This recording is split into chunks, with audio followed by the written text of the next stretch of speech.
মিত্র, সে যেখানে এখন আছে সেই জায়গা সে চিনতে পারছে না, সে জায়গা তার পরিচিত নয়, অন্য জায়গা। আজ সুদামা মনে মনে ভাবছে কোথায় এলাম, কোথায় এসে পড়লাম, কিন্তু জায়গা চিনতে পারছি না, যে জায়গার লোকের পোশাক আশাক তাও চিনতে পারছি না, আর এরা কি ভাষায় কথা বলছে তাও বুঝতে পারছি। তখন সুদামা বাধ্য হয়ে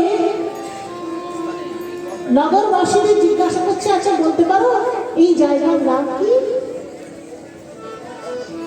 সেই নগরবাসীরা সুদামাকে বলছে এই জায়গার নাম কি? বলছে দ্বারকাছে। দ্বারকাছে, দ্বারকাছে, দ্বারকাছে, দ্বারকাছে আবার কি জিনিস সেটা আমার কোথায়, আমার তো জানা নেই।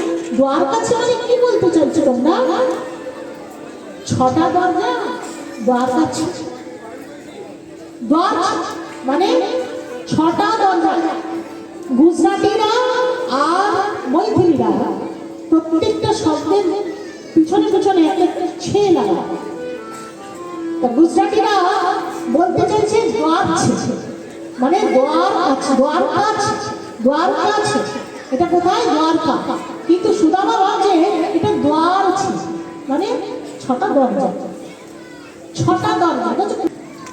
সুদামা বলছি তাই, তাহলে দ্বারিকা এসে গেছি বাবা, এত তাড়াতাড়ি এসে গেল। মাতা যোগমায়ার দ্বারা ভগবান সুদামাকে নিয়ে এসে একেবারে দ্বারিকায় নিয়ে চলে এসেছেন, সেটা সুদামা বুঝতে পারেনি, ঘুমিয়েছিল। সুদামা তখন দ্বারিকার দ্বারে গিয়ে বলছে,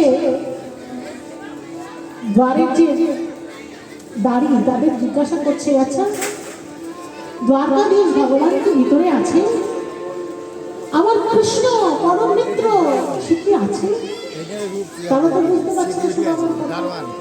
সুদামা অনেক কষ্টে বোঝানোর চেষ্টা করলো যে আমি তার মিত্র হই, আমার নাম সুদামা। দ্বারপালরা গিয়ে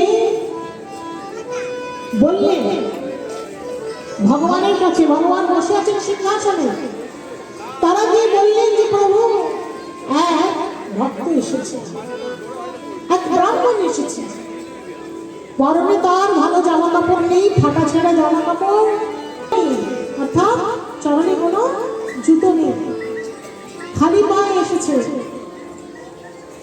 সে বলছে যে সে ব্রাহ্মণ নাকি আপনার মিত্র, নাম তার সুদামা। ভগবান যখনই শুনলেন যে তার নাম সুদামা,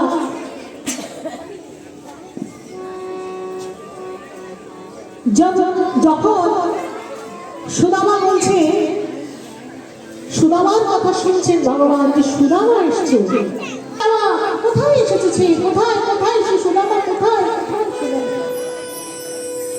আজ ভগবান সুদামাকে নিয়ে ভিতরে প্রবেশ করলেন।